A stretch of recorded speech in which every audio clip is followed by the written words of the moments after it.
Buenos días a todos. Vamos a empezar entonces con la clase de hipoglucemiantes orales. Mi nombre es Mariano Núñez, yo soy médico internista y farmacólogo y soy docente de la cátedra.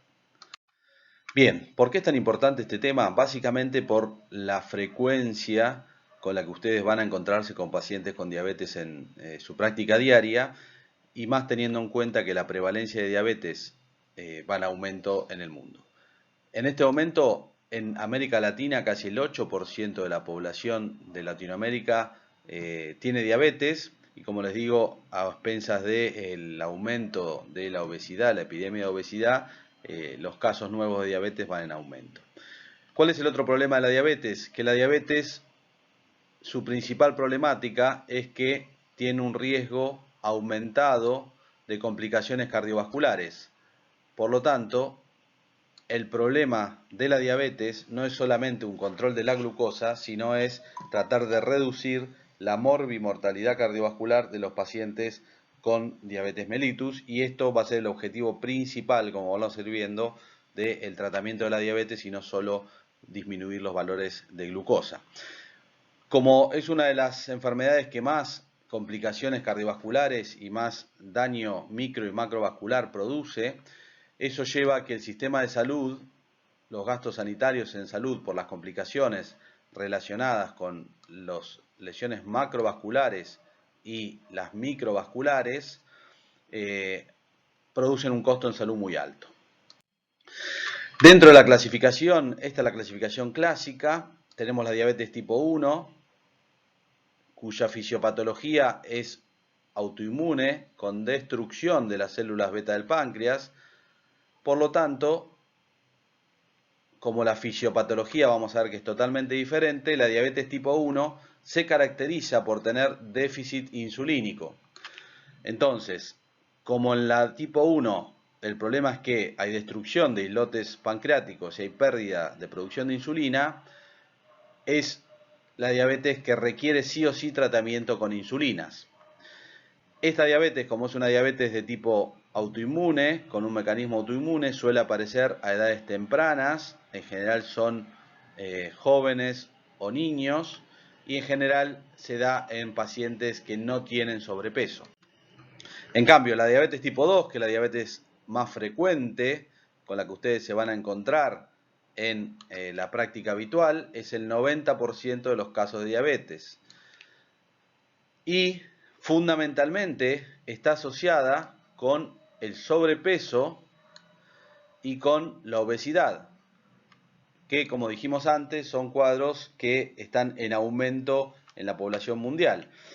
Y fíjense que el mecanismo fisiopatogénico de la diabetes tipo 2 no es el déficit de insulina por una pérdida de islote pancreático, sino que el inicio del problema radica en resistencia a la insulina.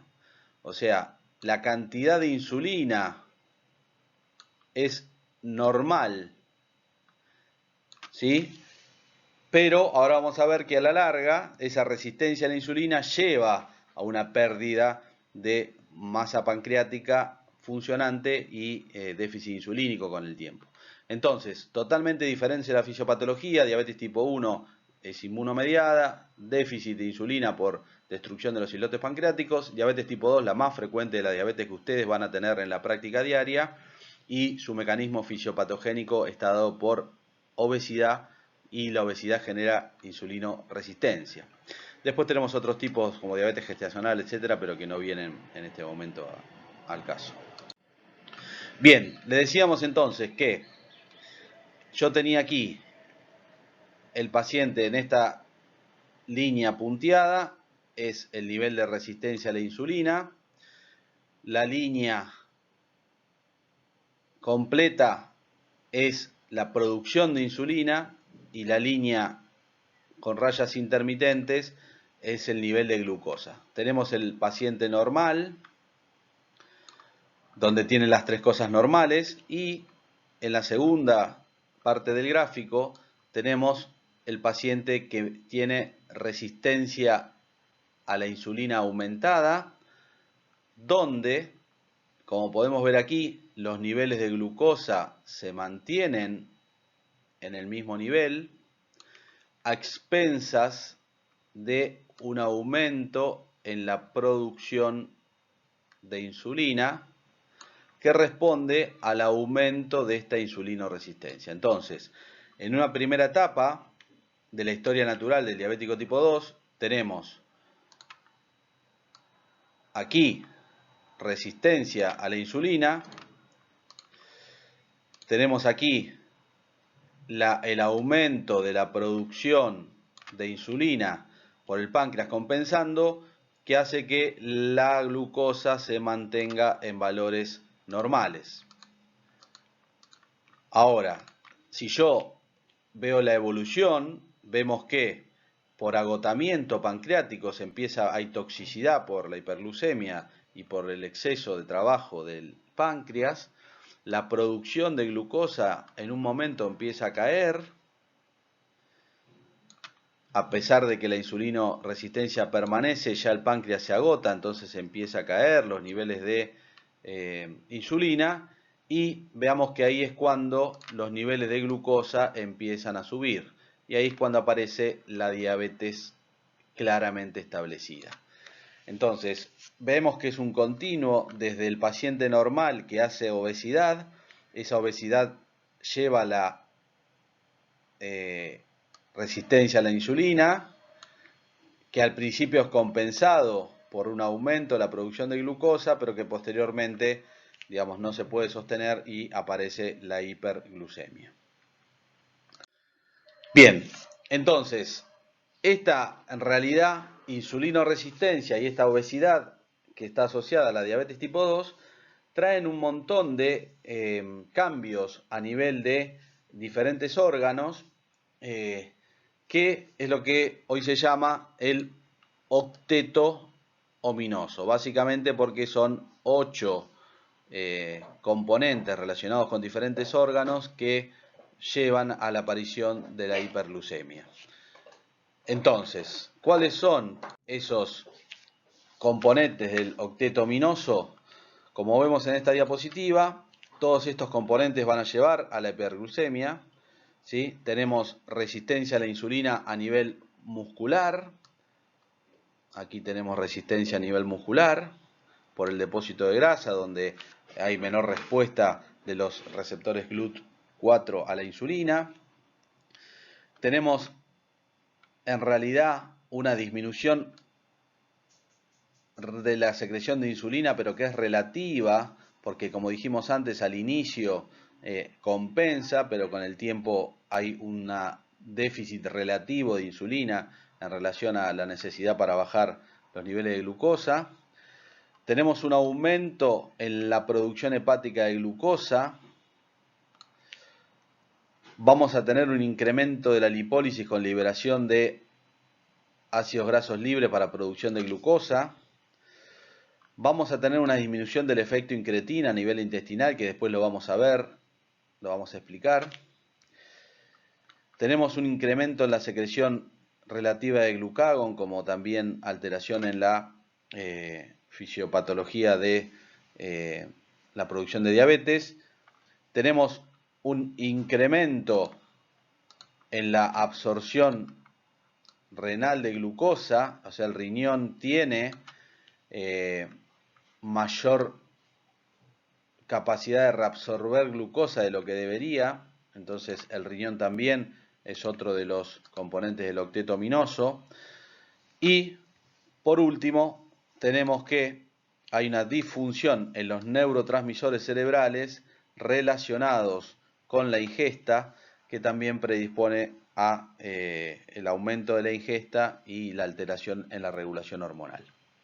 Entonces, todos estos componentes de este octeto, pues son 8 componentes del octeto ominoso, van a llevar en definitiva a la producción de la hiperglucemia característica del paciente diabético tipo 2.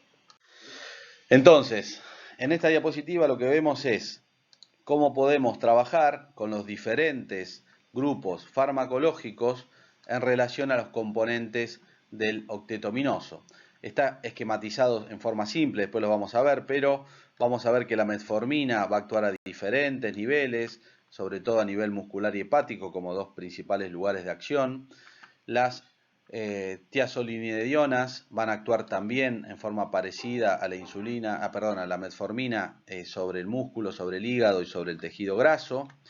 Vamos a ver que los incretin miméticos, como los inhibidores de ADPP4 o los agonistas del GLP-1, van a actuar sobre el páncreas y sobre el efecto disminuido del efecto incretina intestinal.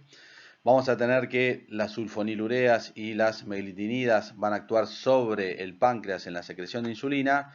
Vamos a tener que los inhibidores del transportador de glucosa de tipo 2 van a actuar sobre el componente renal que favorecía la reabsorción de glucosa. Y un grupo que no lo vamos a tratar, solamente lo vamos a mencionar porque ya no se utilizan más, eran los inhibidores de la alfa-glucosidasa. Bueno, como dijimos entonces, uno de los grupos que actuaba sobre uno de los componentes también para mejorar la diabetes, pero que ya no se utilizan más, son los inhibidores de la alfa-glicosidasa. Los inhibidores de la alfa-glicosidasa teníamos el acarbose o la carbosa como droga del grupo, inhibían la alfa-glicosidasa, que era la enzima encargada de degradar los polisacáridos a nivel del intestino de la dieta.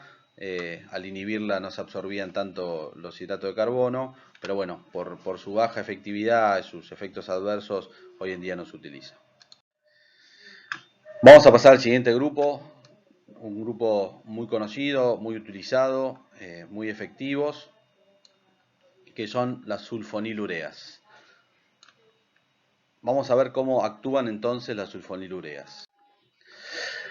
Tenemos, dentro de la clasificación de las sulfonilureas, teníamos la de primera generación, que ya no se utilizan más, y tenemos lo que se suelen clasificar como de segunda y tercera generación, donde como ejemplos de ellas tenemos de segunda generación glibenclamida, que también cada día se usa menos, de hecho ya en pacientes adultos mayores por sus características farmacocinéticas se recomiendan usarlas más, glipizida, glicazida y glimepirida como la de última generación. Si bien son drogas que ya tienen muchos años de uso. Dentro de las características farmacocinéticas de vida media y duración de acción, tenemos la de acción rápida y corta por su vida media, la glipizida, intermedias glibenclamida y glicazida, y de acción prolongada nos queda hoy la glimepirida porque la clorpropamida no se utiliza más, se ha discontinuado su comercialización.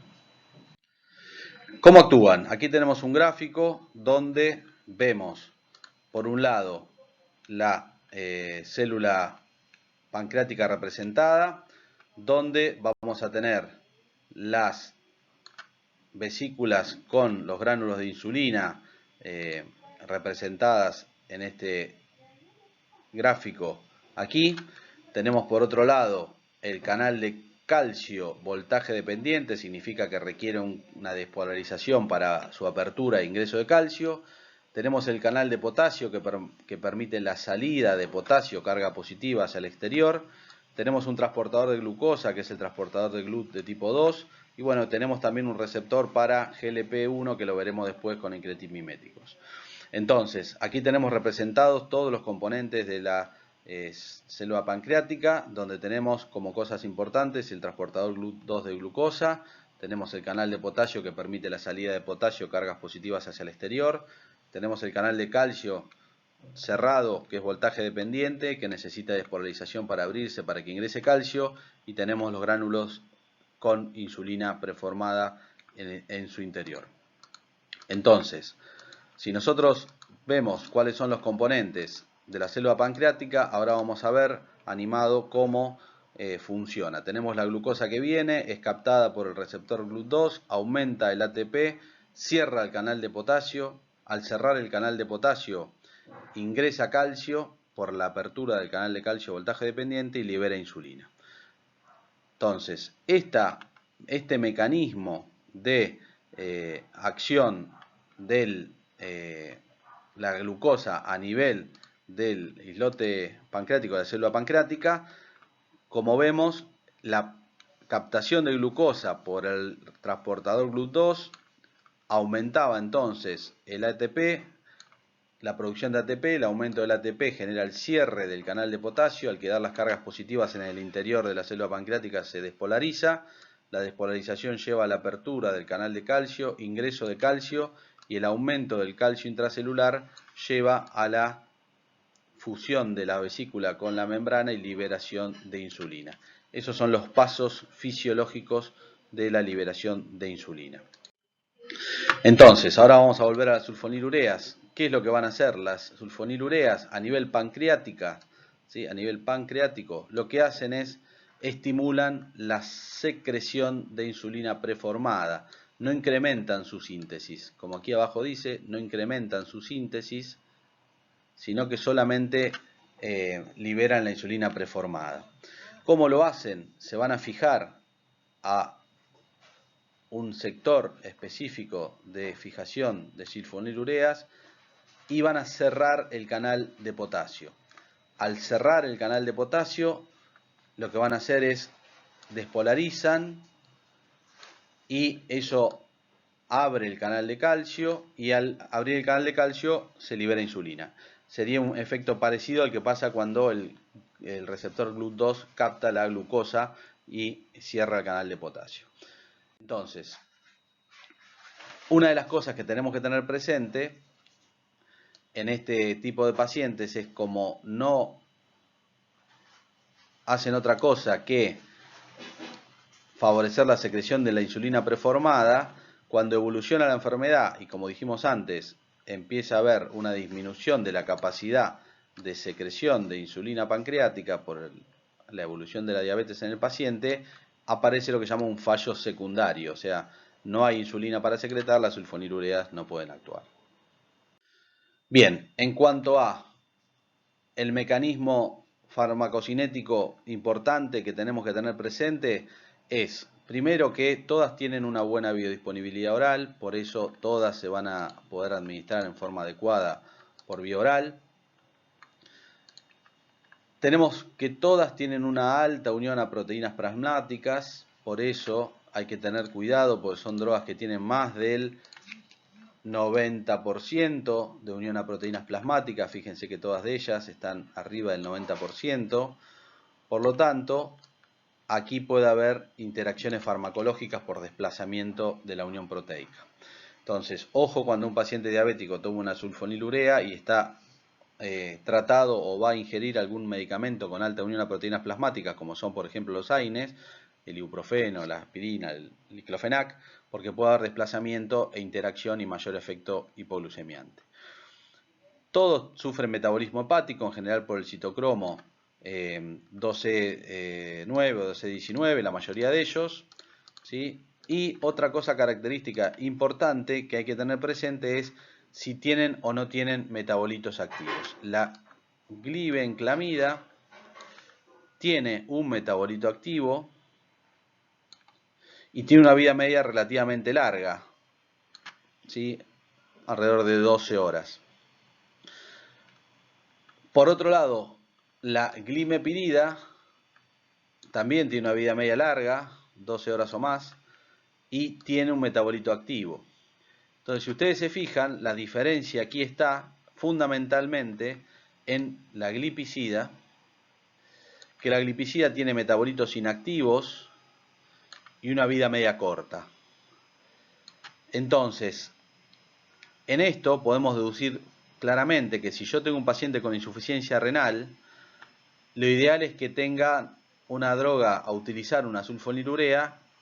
Las sulfonilureas se utilizan solamente en insuficiencia renal leve, ¿sí? No se utilizan en insuficiencia renal moderada severa por la acumulación y el riesgo de hipoglucemia, pero de usar una sulfonilurea en un paciente con insuficiencia renal, habría que usar la glipizida, que tiene metabolitos que son inactivos y una vida media que es corta. Entonces, si tengo hipoglucemia, la suspendo y rápidamente va a desaparecer. Tengamos presente que con la insuficiencia renal puede ser que la vida media aumente. Entonces, esa es la gran diferencia. Tener presente que todas tienen alta unión a proteínas plasmáticas, todas ellas, riesgo de interacciones, con AINES por ejemplo. Tengan presente que todas se metabolizan a nivel hepático. Tengan presente que La glipizida, a diferencia de la glimepirida y la glibenclamida, tiene metabolitos inactivos y media corta, por lo tanto es de elección cuando tengo algún grado de insuficiencia renal no severa. Efectos adversos.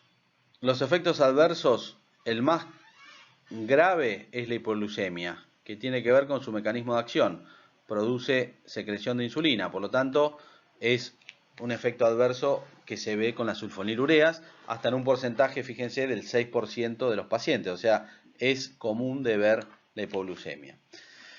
Ojo con la hipoglucemia porque estamos hablando de que muchos de los pacientes diabéticos son pacientes que tienen edad avanzada, son añosos. Por lo tanto, al ser añosos, estos pacientes de edad avanzada tienen algún grado de insuficiencia renal asociada por la edad. Entonces, eso y su cerebro es un cerebro más atrofiado, más atrófico, que la hipoglucemia es más dañina para ese tipo de cerebro. Por lo tanto, ojo, porque en los pacientes adultos mayores, las hipoglucemias pueden tener una mortalidad elevada. Entonces, debo evitar la hipoglucemia en el adulto mayor. Por eso las sulfonilureas de vida media larga, sobre todo si hay algo de insuficiencia renal, hay que tratar de evitarlas en el adulto mayor. Dentro del grupo, las que más riesgo de hipoglucemia pueden tener son, como decíamos, la de vida media más larga, era la clorpropamida, que ya no se usa más, la de primera generación, vida media larguísima, no se usa más, pero la glibenclamida, por sus características también, entonces por eso también la glibenclamida se tiende a no usarla más en el adulto mayor, y obviamente otros factores que predisponen a hipoglucemia son la falta de ingesta, la sobredosis o si el paciente hace ejercicios que ayuden a bajar la glucosa. Otros efectos adversos que tienen son el aumento del peso corporal. Al aumentar la insulina, tengamos presente que la insulina es una hormona anabólica por excelencia, por lo tanto hay un aumento de peso con el tratamiento. Por su núcleo, que es un núcleo parecido al de la sulfa, es un núcleo sulfamida, en muchas de ellas tenemos reacciones en piel que no son muy frecuentes, pero pueden aparecer. Y como toda droga, puede tener manifestaciones gastrointestinales de intolerancia con náuseas, vómitos o diarrea, pero que en general se veía con las de primera generación que ya no se utilizan más, por lo tanto las actuales en uso, segunda y tercera generación, la tolerancia gastrointestinal es muy buena. Otro grupo, meglitinidas. Meglitinidas que su mecanismo de acción es parecido al de las sulfonilureas. Acá tenemos reproducida otra vez la célula pancreática con el receptor GLUT2. Tenemos la insulina que estaba en las vesículas, el canal de potasio y el canal de calcio. Entonces, ¿cómo van a actuar? Las meglitinidas son parecidas a las sulfonilureas en ese sentido. La glucosa, el aumento de la glucosa o la presencia de glucosa es captada por el receptor GLUT2, estimulan la mitocondria la producción de ATP, el aumento de ATP va a cerrar el canal de potasio, el cierre del canal de potasio lo que va a hacer es va a generar apertura del canal de calcio y la apertura del canal de calcio va a generar liberación de insulina. Entonces, fíjense que el mecanismo de acción de las meglitinidas es similar a el mecanismo de acción de las sulfonilureas. Van a actuar las meglitinidas, se van a unir al canal de potasio y lo van a cerrar en un lugar diferente a las sulfonilureas, pero actúan exactamente igual. Se unen al canal de potasio, lo cierran y al cerrarlo generan el proceso de despolarización con la apertura del canal de calcio y la liberación de insulina. Dentro de las meglitinidas tenemos dos, vamos a hablar más de la repaglinida, que es la que más se utiliza por sus características farmacocinéticas, igual son drogas que no tienen, digamos, un perfil farmacológico muy útil porque tienen una vida media muy corta, por lo tanto al tener una vida media muy corta de unas horas, 2-3 horas, lo que termina pasando es que hay que administrarla precomidas, ¿sí? Y muchas veces hay que administrarla hasta 4 veces por día, por lo tanto, son drogas que para un tratamiento prolongado, crónico, como el de la diabetes, son poco útiles. Entonces, en general, vamos a ver después que se van a dejar, sobre todo la regapalinida, se va a utilizar para las correcciones preprandiales en pacientes con insuficiencia renal por sus características farmacocinéticas que vamos a ver. En cuanto a los efectos adversos, lo mismo que las sulfonilureas producen hiperinsulinemia porque liberan insulina y eso produce ganancia de peso y puede producir hipoglucemia por la acción de la insulina que libera. En cuanto a las características de la repaglinida que la hacen favorable para su uso en particular en pacientes con insuficiencia renal, tenemos que la repaglinida se va a metabolizar a nivel hepático y su excreción en un 90% va a ser biliar. Por otro lado, lo que tiene es que se metaboliza a metabolitos que tienen muy escasa actividad hipoglucémica y su porcentaje de excreción renal es relativamente bajo y como metabolitos prácticamente inactivos. Por lo tanto, es una buena droga para pacientes con insuficiencia renal, obviamente no severa, porque ahí se usa insulina, pero con insuficiencia renal puede ser una buena droga utilizada precomidas, porque el riesgo de hipoglucemia en pacientes con insuficiencia renal es menor por estas características que tiene, que su farmacocinética no se va a modificar en presencia de daño renal leve o moderado, con clearance por ahí arriba de 40 mililitros minuto, o con daño hepático leve, ¿sí? Entonces esa característica la vuelve útil. Natelinida la vamos a mencionar nomás, muy poco utilizada en terapéutica, ¿sí? No tiene una ventaja clara. En este caso, fundamentalmente se elimina por riñón, por lo tanto no tiene esa característica que tiene la repaglinida, por eso no se utiliza en insuficiencia renal. Pasamos a tal vez la droga más importante en relación al tratamiento de la diabetes tipo 2, que es la metformina. La metformina es del grupo de las biguanidas. Las biguanidas antiguamente tenían otra droga que era la fenformina, que se discontinuó por acidosis láctica, que ya lo vamos a charlar, pero hoy en día solamente se utiliza la metformina. La metformina es la droga más importante en el tratamiento de la diabetes tipo 2. No puede haber un paciente diabético tipo 2 que no inicie con metformina. Es la droga de primera elección en el tratamiento de la diabetes tipo 2 y todo diabético tipo 2 que va a recibir tratamiento farmacológico primero debe recibir metformina. Únicamente no se usa si es que tiene alguna contraindicación absoluta, cosa que no hay demasiadas, o eventualmente hay una intolerancia mayor a la metformina.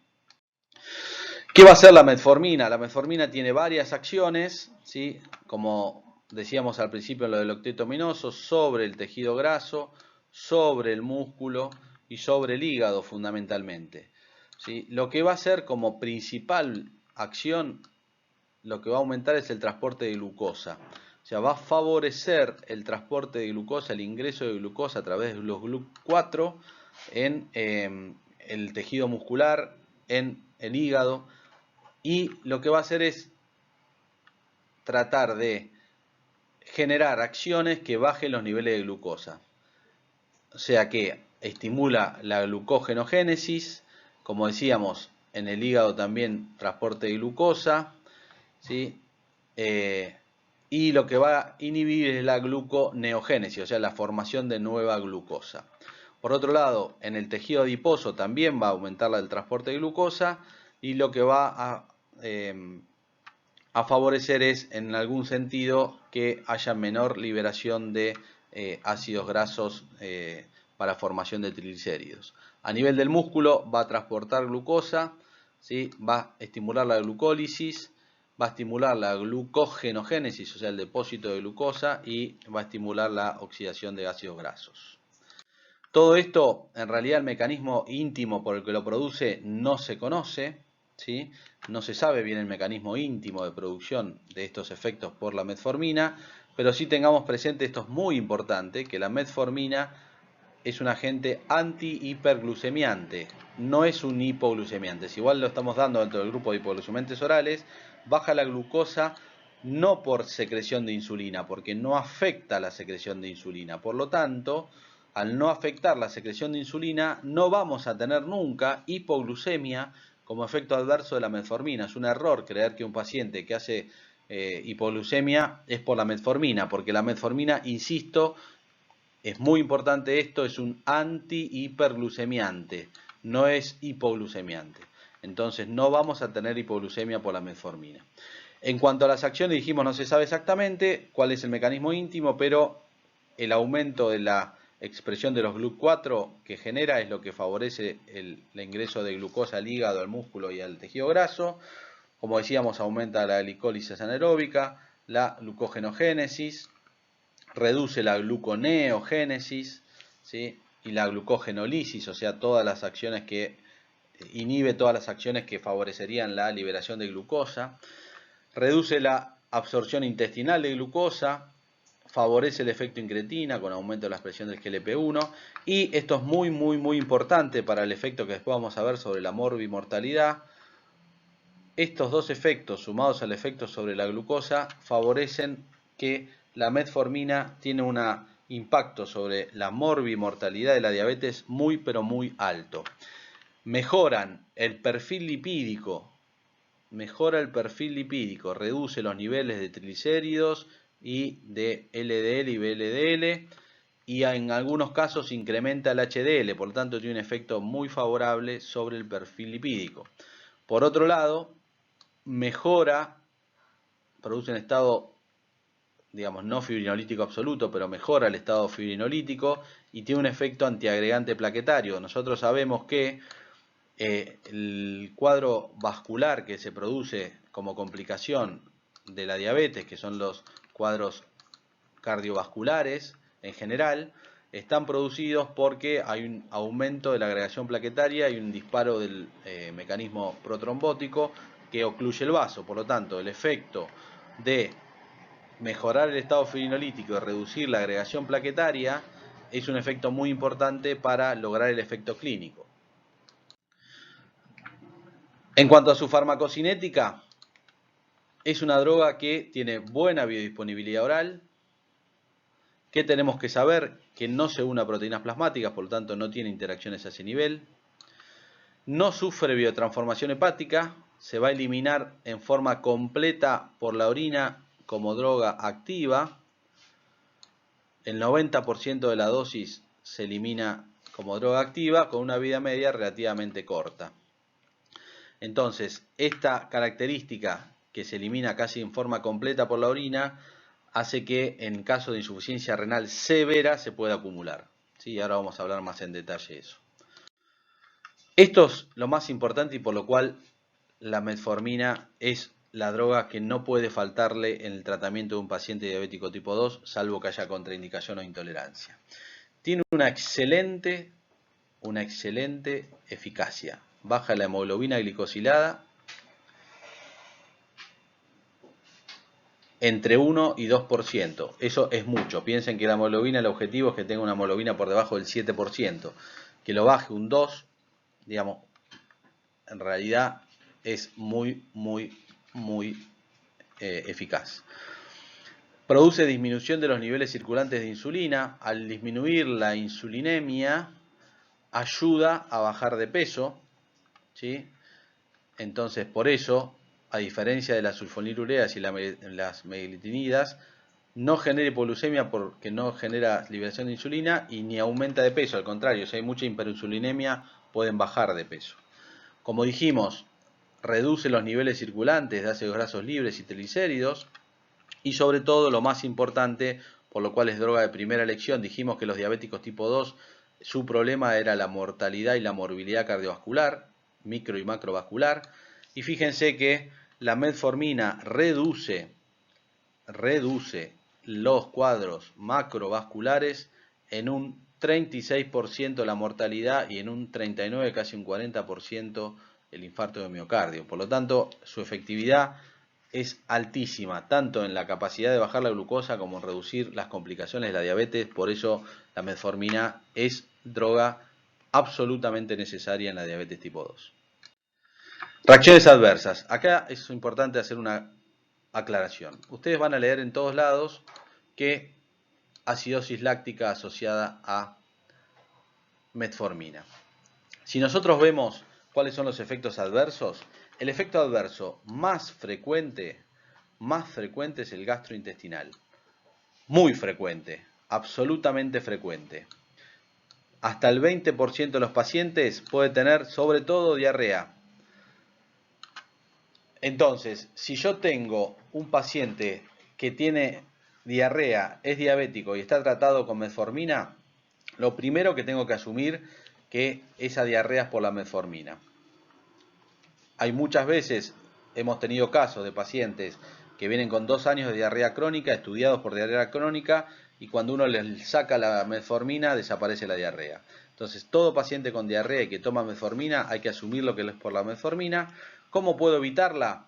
Lo que se hace es indicar que la medicación se tome con la comida o después de las comidas principales, almuerzo y cena, eso disminuye la incidencia de intolerancia gastrointestinal, o utilizar la forma de liberación prolongada. La forma de liberación prolongada de la metformina no están hechas para mejorar la cantidad de dosis diarias, sino que están hechas para mejorar la tolerancia gastrointestinal. Entonces, efecto adverso más frecuente, gastrointestinal, diarrea sobre todo. Efecto adverso más típico, ahí sí, el más típico de los efectos adversos de la metformina es la acidosis láctica. Acidosis láctica absolutamente rara. La absolutamente rara, ¿por qué? Porque la acidosis láctica se veía antiguamente con la fenformina, que se discontinuó. Entonces, ¿es grave? Sí, muy grave, pero es rarísima, muy rara. De hecho, en todos los años que llevo de médico, que son más de 20, no he visto una sola acidosis láctica por metformina. El mecanismo sería por una acumulación de lactato, ¿sí?, que generaría la acidosis, que sí es cierto que si aparece puede ser letal, pero ya les digo, es muy muy rara, no hay que temerla la metformina por la acidosis láctica. Y sí es cierto que aparece como factores de riesgo, obviamente dosis tóxicas, o en pacientes con insuficiencia renal severa o insuficiencia cardíaca descompensada, donde hay insuficiencia renal asociada por hipovolemia. Insuficiencia hepática, porque los pacientes con insuficiencia hepática tienen acidosis, o los alcoholistas, porque también suelen hacer aumento del lactato. Un apartado especial para la insuficiencia renal. Insisto, la insuficiencia renal, que es contraindicación para la metformina, es la severa.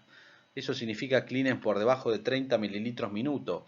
¿Por qué? Porque es tan beneficiosa la metformina en el diabético tipo 2 que yo tengo que tratar de usarla en cualquier circunstancia. Y se ha visto que en clearance de creatinina mayores a 30 mililitros minuto, la acidosis láctica casi que es una rareza absoluta y no aparece.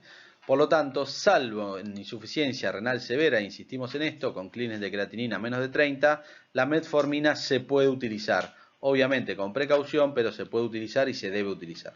Otra característica de la metformina es la anemia megaloblástica por baja absorción de B12, que es rara, pero se puede dar en tratamientos prolongados y todos los diabéticos la toman por años, la metformina, así que es buena práctica en forma periódica los tratados con metformina, medir los niveles de B12.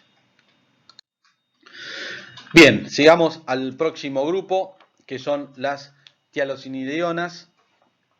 Las tiazolinidionas son un grupo de fármacos que hoy por hoy solamente queda una, que es la pioglitazona,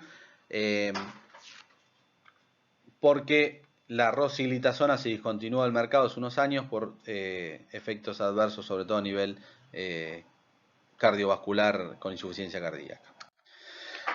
¿Qué hacen las tiazolinidionas? Actúan a través de los receptores PIPAR, ¿sí?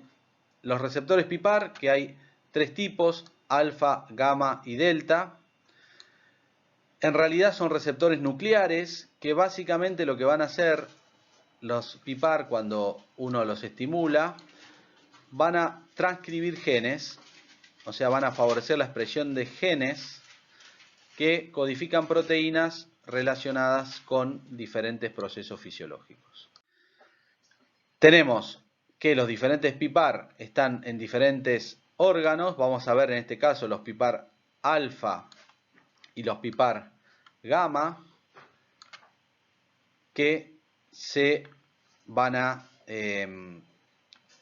encontrar en tejido adiposo, en corazón, en músculo, en hígado y en riñón.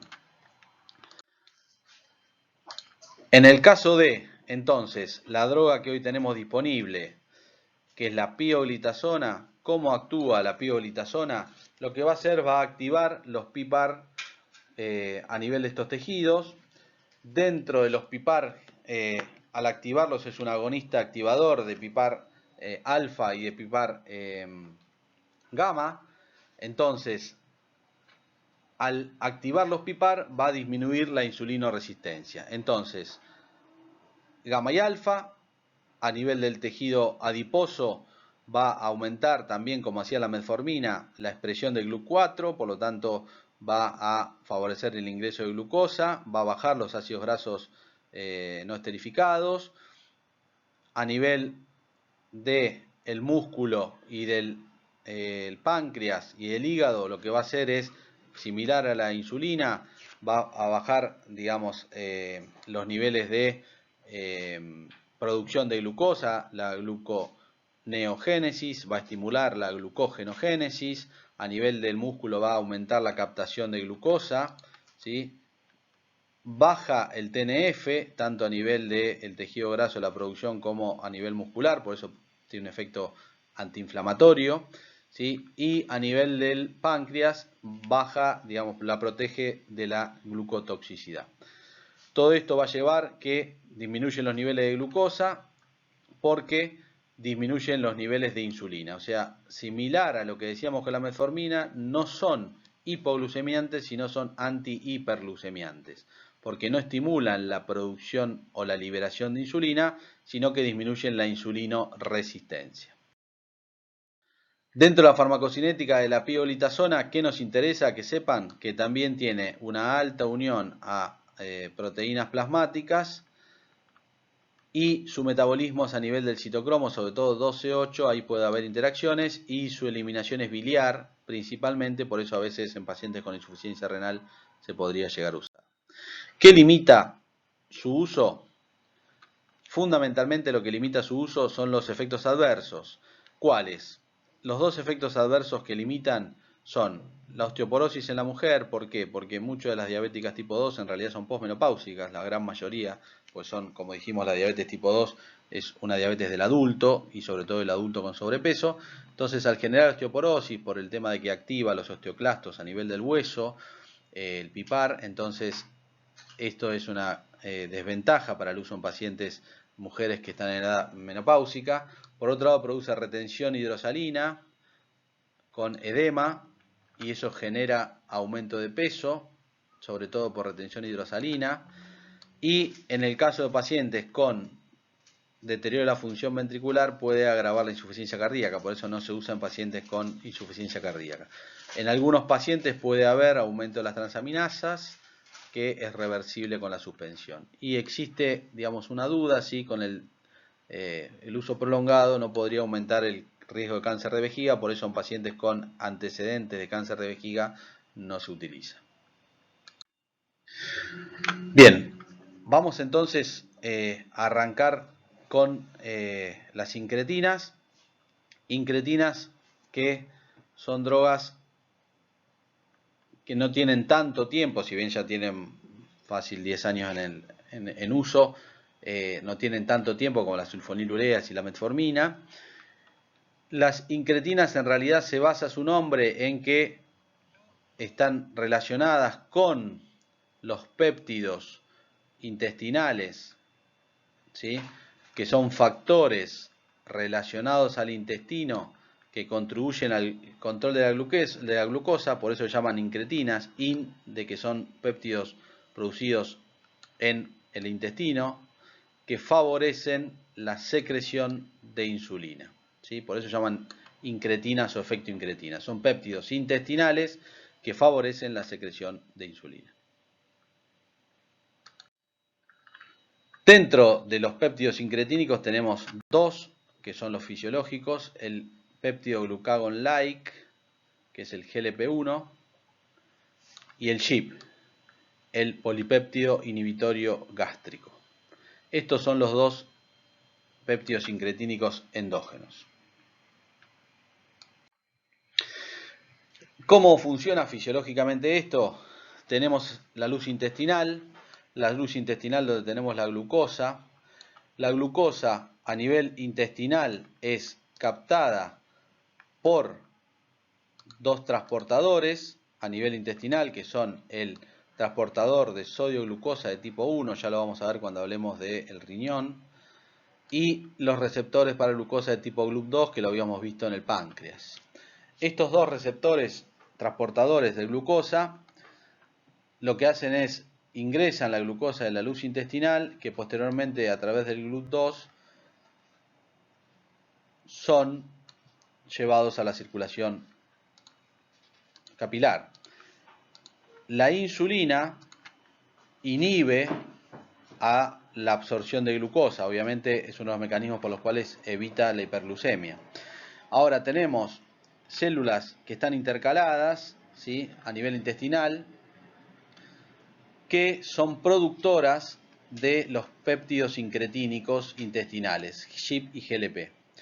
Cuando estas células intercaladas sensan la glucosa, lo que hacen es liberar entonces el GIP y el GLP. La sensaron, se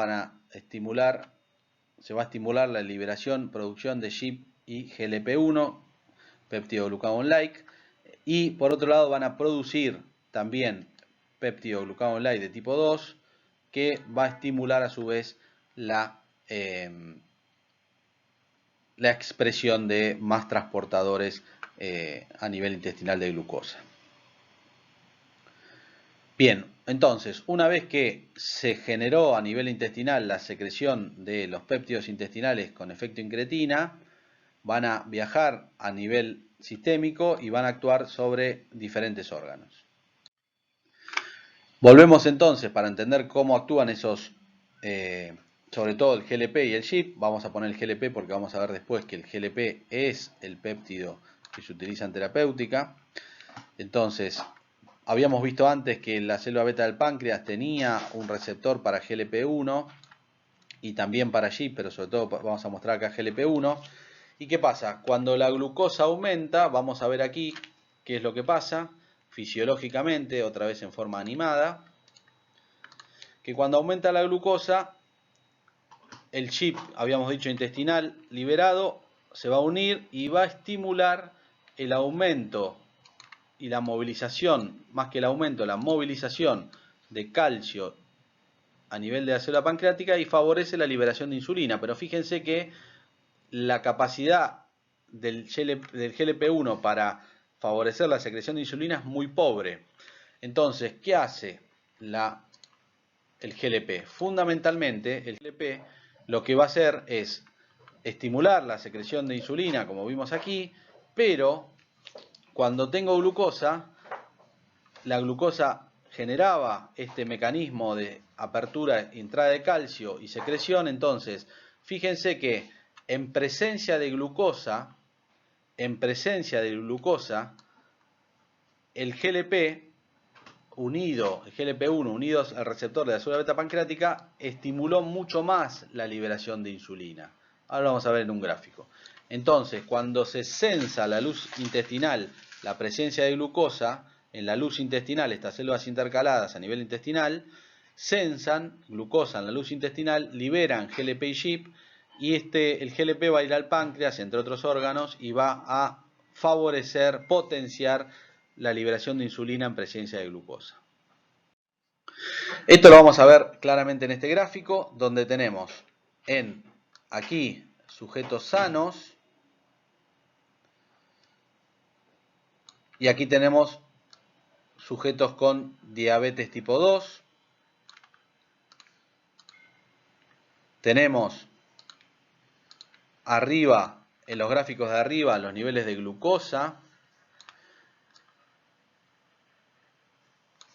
Y en los niveles de abajo tenemos la liberación de insulina. Bien, ¿qué va a mostrar este gráfico? Por un lado, se le va a dar glucosa oral, que es la línea verde, va a ser glucosa oral, y la línea amarilla va a ser glucosa intravenosa. Entonces, vamos a ver el gráfico animado para entender qué es lo que está pasando. Primero le doy glucosa intravenosa. La glucosa intravenosa va en sujetos sanos, aumenta los niveles de glucosa, obviamente, y en sujetos diabéticos la aumenta más todavía, porque tienen menor respuesta insulínica. Y fíjense que en los sujetos sanos hay secreción de insulina y hay mayor secreción de insulina en principio en los diabéticos tipo 2, sobre todo si tienen páncreas funcionante. Ahora le vamos a dar glucosa oral.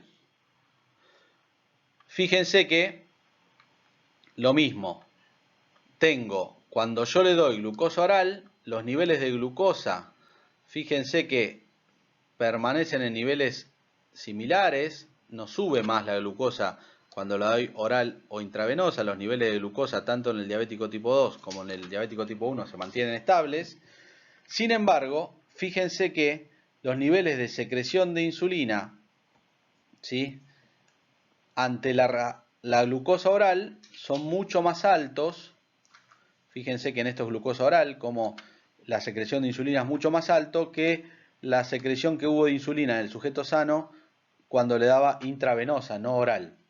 En cambio, en el diabético tipo 2, fíjense que esta es la secreción de insulina cuando le doy glucosa intravenosa, y fíjense cómo aumenta también la secreción de insulina en forma mayor cuando lo doy oral, pero la diferencia entre la secreción de insulina ante glucosa oral en un sujeto normal, que es esa área verde, el efecto incretina es normal. Sin embargo, en el diabético, fíjense que el efecto incretina está reducido, ¿sí? Fíjense cómo la área sombrada verde es mucho menor en el diabético tipo 2 que en el sujeto normal. Por lo tanto, el efecto incretina, que es este efecto de liberación de insulina estimulado por los péptidos intestinales ante la presencia de glucosa en la luz intestinal, en el diabético tipo se ve, como decíamos, se ve disminuido. Fíjense que tenemos el efecto incretina disminuido. ¿Qué será? ¿Por pérdida de GLP-1 o por pérdida de GIP? Entonces, acá tenemos los niveles postprandiales de GLP-1 en pacientes normales, los amarillos normales, los naranjitas con intolerancia a la glucosa o los color celeste diabéticos. Si nosotros nos fijamos aquí, los pacientes con tolerancia normal a la glucosa tienen niveles de GLP altos. Los pacientes con niveles de glucosa alterada en ayunas pero no diabéticos tienen un poquito más bajo que los normales. Y los diabéticos tipo 2 tienen niveles de GLP-1 que son más bajos, son los celestes, son más bajos que los diabéticos normales. Por lo tanto, los pacientes normales. Por lo tanto, los diabéticos tipo 2 tienen un déficit de GLP. ¿Qué pasa con los niveles de GIP? Que es el otro proteína con efecto incretín mimético. Fíjense que tanto en los pacientes sanos como en los pacientes con diabetes tipo 2, la respuesta de la secreción, ya sea oral, que es la verde, o intravenosa, que es la naranja, en normales o en diabéticos, los niveles de GLP se mantienen en valores adecuados. Por lo tanto, ¿sí?, lo que podemos deducir de esto es que los diabéticos tipo 2 tienen déficit de GLP, pero no tienen déficit de GIP. Entonces, como conclusión de esto, está reducido en los diabéticos tipo 2 el efecto incretina, ¿sí?, pero los niveles de GIP son normales en el paciente diabético tipo 2. En cambio, hay una menor concentración de GLP-1 en el diabético tipo 2 que contribuye a la disminución del efecto incretínico, por lo tanto contribuye a la hiperglucemia en este factor del octeto ominoso que habíamos dicho antes. Los efectos del GLP-1 sobre diferentes órganos, lo que va a hacer entonces es, a nivel de la célula beta pancreática, va a estimular la secreción de insulina, ¿sí? Secreción de insulina glucosa dependiente, va a disminuir la secreción de glucagón, va a aumentar la saciedad y disminuir el apetito a nivel del cerebro, que era uno también de los factores del octeto ominoso. A nivel del hígado va a disminuir la salida de glucagón y, muy importante esto porque tiene que ver con el efecto adverso, disminuye el vaciamiento gástrico, produce retardo en el vaciamiento gástrico. Muy importante porque vamos a ver que es responsable de uno de los efectos adversos. Acá lo que mostramos en esto es que los niveles de secreción de GLP, que es la línea amarilla, están en relación con los niveles de glucosa. Cuando en el de arriba yo tengo los niveles de glucosa cuando le estoy, digamos, infundiendo GLP, que es la infusión, es la línea amarilla, los niveles de glucosa bajan, ¿sí? Acá tenemos que los niveles de glucosa bajan con la infusión de GLP. Los niveles de insulina aumentan con la infusión de GLP porque estimula la secreción de insulina y bajan los niveles de glucagón. Eso cuando la glucosa está dentro de valores normales.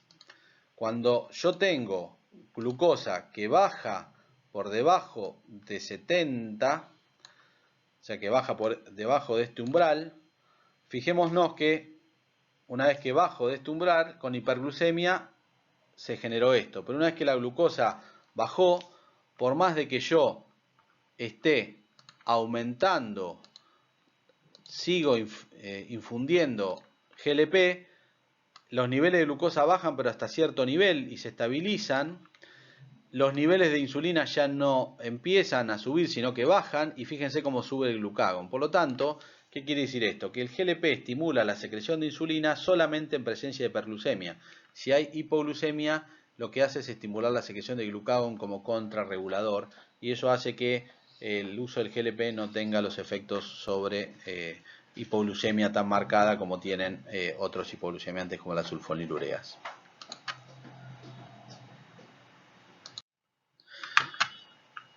Lo que tenemos que entonces pasar al siguiente entendimiento para entender la farmacología de este grupo es que tenemos una enzima que es la dipeptidilpeptidasa 4, DPP4 para decirlo en forma resumida, que es una serinoproteasa que degrada va a degradar al GLP. Está unida a membranas, pero esta DPP4 es la encargada de degradar al GLP1. ¿Dónde está presente? En diferentes órganos, ¿sí?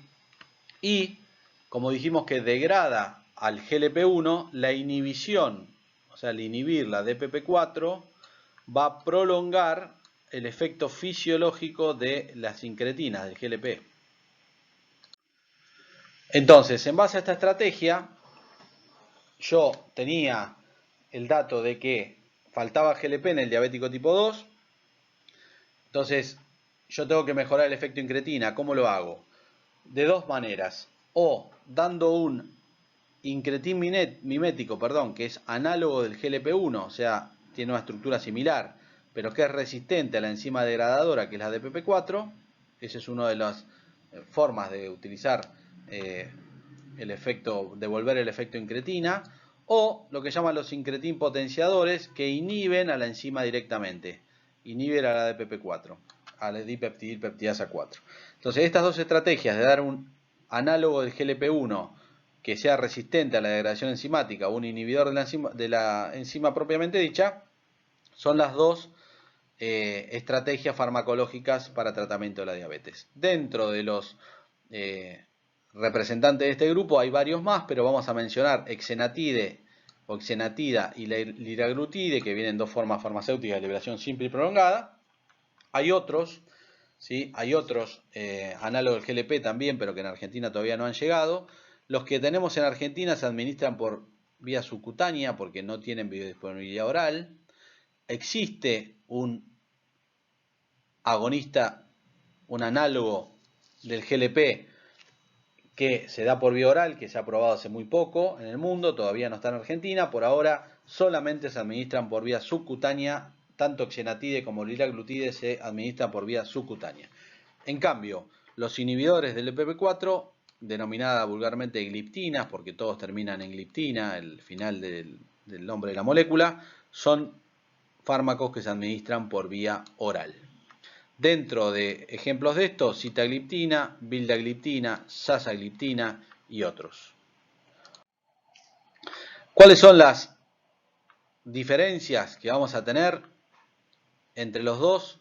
Ambos van a aumentar la producción y secreción de insulina, pero mucho más los agonistas GLP son mucho más potentes que los inhibidores de PP4. Por lo tanto, restauran mucho mejor la primera fase de respuesta insulínica, la glucosa oral. Y por otro lado, otra cosa importante es que retrasan mucho el vaciamiento gástrico. En cambio, los inhibidores de PP4 casi que no retrasan el vaciamiento gástrico. Por lo tanto, los inhibidores de la de PP4 tienen escaso, nulo efecto sobre la ingesta. En cambio, los análogos del GLP reducen la ingesta por dos mecanismos, porque actúan a nivel cerebral, pero también porque al retrasar el vaciamiento gástrico, el paciente se siente más lleno y come menos. Vamos a entonces ver cómo actúan, ya algo dijimos. Teníamos GLP, ¿sí? En los sujetos sanos se unía al receptor de GLP para la liberación de insulina en presencia de glucosa. Teníamos que en el diabético tenemos menos GLP, por lo tanto hay menos efecto incretina en relación a la presencia de glucosa. Teníamos que el GLP era inactivado por la DPP4, por lo tanto la estrategia es usar un agonista análogo del GLP que se una al receptor pero que no pueda ser degradado por la DPP4. Entonces se restaura el efecto incretina normal. Dentro de los análogos dijimos, fíjense, el GLP humano, el primero es el GLP humano, y fíjense que la estructura es muy parecida, cambian algunos aminoácidos en liraglutide y en xenatide, sobre todo cambian los aminoácidos que son el lugar donde se une a la DPP4 para evitar que pueda ser degradado. ¿Cómo nacen? En realidad nacen a partir de, este es un lagarto, se llama el monstruo de Gila, que el monstruo de Gila tenía en su saliva un análogo del GLP que era resistente a la inactivación de la DP4, ¿sí? Cambia, ven aquí el GLP humano y el xenatide cambia unos aminoácidos, entonces cambia el sitio de inactivación de la enzima. Este monstruo de Gila tenía un análogo del GLP1 que era resistente, entonces se hizo una versión sintética de ese componente que tenía la saliva del lagarto. ¿Qué hacen? Ya lo dijimos, lo repetimos, aumenta la secreción de insulina en forma glucosa dependiente, restablece esa primera fase de respuesta insulínica ante la presencia de glucosa intestinal, reduce la secreción de glucagón postprandial, enlentece el vaciamiento gástrico, por eso reduce la ingesta porque también actúa a nivel cerebral y baja de peso, es muy importante eso. ¿Por qué? Porque de hecho los análogos del GLP como el liraglutide se utilizan para la obesidad, están aprobados para descenso de peso en la obesidad, porque al reducir el vaciamiento gástrico hay poca tolerancia digestiva, por lo tanto el paciente come menos, y al actuar sobre el cerebro también bajan un poco la sensación de ingesta y da sensación de saciedad, por lo tanto se utilizan para descenso de peso. Liraglutide, que era el otro, en realidad la diferencia es que, bueno, tiene una unión no covalente con la albúmina, esa forma farmacéutica, ¿sí? Y en general tiene exactamente las mismas características que tenía el xenatide, en eso no se diferencian demasiado. Sí, el liraglutide, como dije, por este efecto sobre el apetito más marcado que tiene y pérdida de peso, que demostró que reduce hasta un 5 o 6 kilos el peso, e inclusive a veces más. En algunos casos se ha aprobado para el tratamiento de la obesidad. Como efecto adverso, todos van a producir náuseas y vómitos y en algunos casos puede producir hipoglucemia, pero sobre todo en pacientes tratados con otro hipoglucemiante, por ejemplo una sulfonilurea o una meglitinida. ¿Qué contra tienen? Uno es que la tolerancia digestiva es muy mala, hasta el 30% de los pacientes tienen náuseas y vómitos y muchos de ellos descontinúan por esto. Por los vómitos puede haber casos de insuficiencia renal, por hipovolemia sobre todo, ¿sí? Es rara, pero puede haber casos de pancreatitis con todos los incretimiméticos. Son más caros, ¿sí? Son más caros que los más antiguos y hoy por hoy en Argentina todavía los que tenemos son solamente de administración subcutánea. Por lo tanto, la realidad es que no son demasiado útiles para el uso en un tratamiento crónico, ¿sí? Una de las ventajas que tienen, que aparentemente, digo aparentemente porque todavía en pacientes de bajo riesgo no se ha establecido, ¿sí? Disminuyeron la morbilidad cardiovascular en pacientes de alto riesgo. Todavía, digamos, no sabemos en bajo riesgo, pero la tendencia parece ser favorable. O sea, son pacientes que se van a beneficiar, los de alto riesgo cardiovascular, les disminuye la morbilidad cardiovascular. Inhibidora de PP4, dijimos, ya mencionamos varios de ellos, sitagliptina, vildagliptina los primeros, asagliptina y después viene el resto, aparecieron después. ¿Cómo actuaban? Lo mismo, teníamos el GLP, la DPP4 degradaba, por lo tanto el inhibidor evita la degradación del GLP para que pueda permanecer con una vida media mayor y restaurar un poco el efecto incretín mimético. ¿Qué efecto adverso tienen? La eficacia es baja, fíjense que en general ronda el 0,6% de descenso de la hemoglobina, habíamos dicho que la metformina de 1 a 2, los inhibidores solamente 0,6, los análogos de GLP hasta 1, 1.2 pueden bajarla, y en general lo que tienen a favor es que son bastante bien tolerados, tienen efectos adversos. Hipoglucemia en general no producen, salvo en pacientes que están combinados con algún otro hipoglucemiante que produce hipoglucemia. Sobre todo fíjense que son efectos adversos menores, no producen alteraciones del vaciamiento gástrico, por lo tanto las náuseas y vómitos casi que no se observan, por lo tanto son bien tolerados. ¿Cuál es su desventaja? Su baja eficacia, ¿sí? Y son caros. Entonces, si comparamos los dos, habíamos dicho que los análogos GLP tienen las náuseas, sobre todo al principio, en el DPP4 son bien tolerados.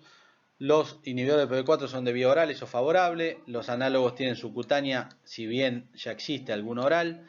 Los análogos bajan de peso, en cambio el efecto es neutro de los inhibidores de PP4 porque no tienen efecto de vaciamiento gástrico y tienen menos efecto central.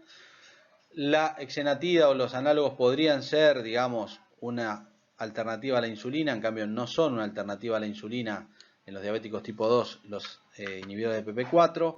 Pueden generar un buen descenso de la hemoglobina, en cambio es mucho más leve el descenso que generan de hemoglobina y no son específicos del receptor de la de PP4 que degrada, sino que puede ser también inhibir otras de PP4. Pancreatitis, tengamos presente que cualquier paciente que esté en tratamiento con un incretín mimético, inhibidor de la DPP4 o análogo del GLP, puede tener pancreatitis. Digamos, no ha habido una cantidad de casos muy grandes, la mayoría tenía algún factor adicional para riesgo de pancreatitis, pero todo paciente con dolor abdominal que toma un incretín mimético, ojo, hay que descartar pancreatitis. Último grupo, inhibidores del transportador de sodio-glucosa de tipo 2. Transportador de sodio-glucosa de tipo 2. ¿De dónde nace esto? Ya se sabía en el siglo XIX, los franceses habían aislado una sustancia de las raíces del manzano, la floricina, y se vio que la floricina tenía ciertos efectos que le servía para estudiar la fisiología renal, porque veían que si le daban floricina a los pacientes, aumentaba la glucosa en la orina. Entonces, ese efecto hoy se sabe cuál era, ¿sí? Se vio que en realidad lo que hacía la floricina inhibía los transportadores de sodio-glucosa de tipo 2 en el riñón y también de tipo 1. El de tipo 1, como vimos antes, está en el intestino, favorece la absorción de glucosa a nivel del intestino. Por lo tanto, la inhibición del sodio glucosa de tipo 1 generaba mucha diarrea. Por eso la floricina no se pudo usar en terapéutica. Recuerden, entonces, que tenemos dos tipos de transportadores, tipo 2 y tipo 1. ¿Qué es el transportador de sodio glucosa? ¿Sí? En realidad son transportadores que están a nivel renal e intestinal. A nivel intestinal tenemos los de tipo 2, también están los de tipo 1, pero en este caso vamos a referirnos a los de tipo 2, que lo que van a hacer los transportadores de sodio glucosa de tipo 2, como su nombre lo dice, toman la glucosa de la luz intestinal junto con sodio y ingresan la glucosa y el sodio a la célula del túbulo renal con torneado proximal, y esa glucosa posteriormente es trasladada al capilar. Por lo tanto, favorecen la reabsorción de glucosa. Es un transporte activo que al acoplarse al sodio, a este electrolito, se transporta y se reabsorbe glucosa. Entonces, este transportador de sodio glucosa de tipo 2 favorece la reabsorción de glucosa intestinal en un cotransporte con sodio. En cuanto a los diferentes transportadores, habíamos dicho que teníamos los transportadores de tipo 1 y los transportadores de tipo 2. Habíamos dicho que los transportadores de tipo 1 estaban en el intestino delgado y en el riñón, pero los de tipo 2 están solamente en el riñón. En realidad, los de tipo 1 tienen una alta capacidad de transporte de glucosa y afinidad, los de tipo 2 tienen una baja afinidad, pero, los de tipo 2 son los que tienen una alta capacidad de transporte, mientras que si bien la afinidad es alta, los de tipo 1, la capacidad es baja. Entonces, si ustedes tienen esta característica, que tienen los dos transportadores que están presentes en el riñón, habíamos dicho que los de tipo 1 y los de tipo 2, los de tipo 1 al estar en el intestino pueden generar, si yo los inhibo, diarrea.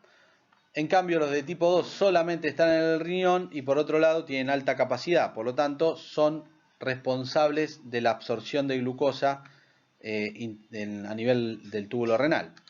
Si nosotros vemos en la fisiopatología de la diabetes, habíamos dicho que el octeto ominoso, una de las características era que los diabéticos tenían mayor capacidad de reabsorción de glucosa, el umbral de reabsorción de glucosa está alterado y se absorbe mucha más glucosa. Fíjense que en este caso acá tenemos los gráficos de representación del transportador de glucosa de tipo 2, sodio glucosa de tipo 2, tenemos los transportadores GLUT2 a nivel renal y la captación de glucosa. Fíjense cómo acá esta barra blanca son los sujetos normales y la negra son los diabéticos. Fíjense que los diabéticos captan más glucosa.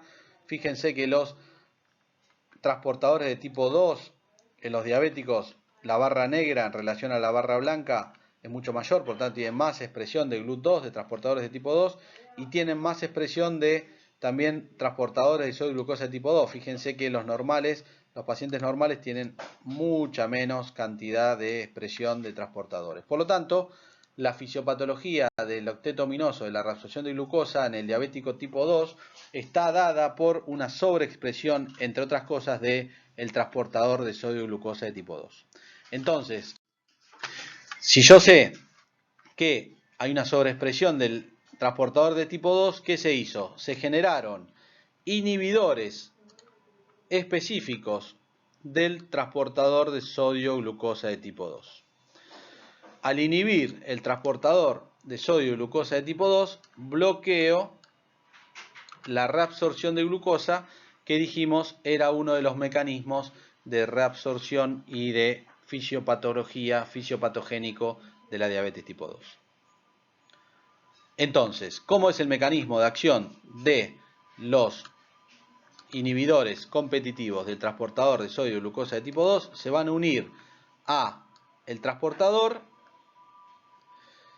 y van a bloquear la reabsorción de glucosa.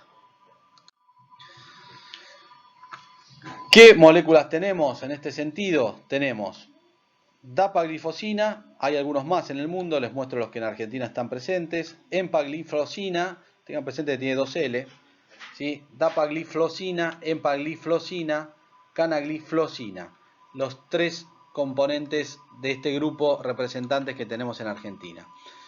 ¿Qué hacen? Inhiben en forma competitiva el transportador de sodio y glucosa, por lo tanto, al no absorberse la glucosa, queda glucosa en orina, producen glucosuria marcada, y ese es el mecanismo de descenso de la glucosa, al hacer perder glucosa por la orina, y eso dispara también mecanismos de baja de ciertos mecanismos fisiopatogénicos relacionados con la insulinoresistencia, pero tengamos presente que al producir glucosuria, la glucosuria genera diuresis osmótica, por lo tanto, ojo, en los pacientes añosos, sobre todo, que tienen menor respuesta a la sed, puede haber riesgo de deshidratación y eso puede llegar a un aumento de la insuficiencia renal aguda por deshidratación. Por otro lado, la presencia de glucosa en orina es un medio que favorece el crecimiento bacteriano, por lo tanto, infecciones urinarias más frecuentes con este grupo de fármacos por la presencia de glucosa en la orina. Hay una duda de si hay posibilidad de que aparezca más riesgo de neoplasias a nivel de la vejiga, eso todavía está en discusión, y se ha visto un pequeño aumento del riesgo de amputaciones en miembros inferiores en algunos casos. Ahora, sí se ha visto que este grupo de drogas, sobre todo la canaglifosina fue la que más demostró, pero mejoran la morbimortalidad en pacientes de alto riesgo. Solamente por ahora en pacientes de alto riesgo, los pacientes de riesgo estándar o bajo riesgo, no se ha demostrado que hayan logrado disminuir la morbimortalidad. Sí en pacientes con alto riesgo coronario, o sea que ya tienen cuadros cardiovasculares previos. En esos pacientes mejoran la morbimortalidad. También se ha visto que en nefropatía renal con proteinuria, cuando hay proteinuria marcada, pueden disminuir la progresión. Y en el caso específico de la dapagliflozina, demostró que en los casos de insuficiencia cardíaca con disfunción ventricular izquierda refractaria al tratamiento estándar, puede disminuir el riesgo de internación y la morbilidad. Por lo tanto, se ha aprobado la indicación de la dapagliflozina en pacientes con insuficiencia cardíaca con disfunción ventricular izquierda refractaria al tratamiento estándar.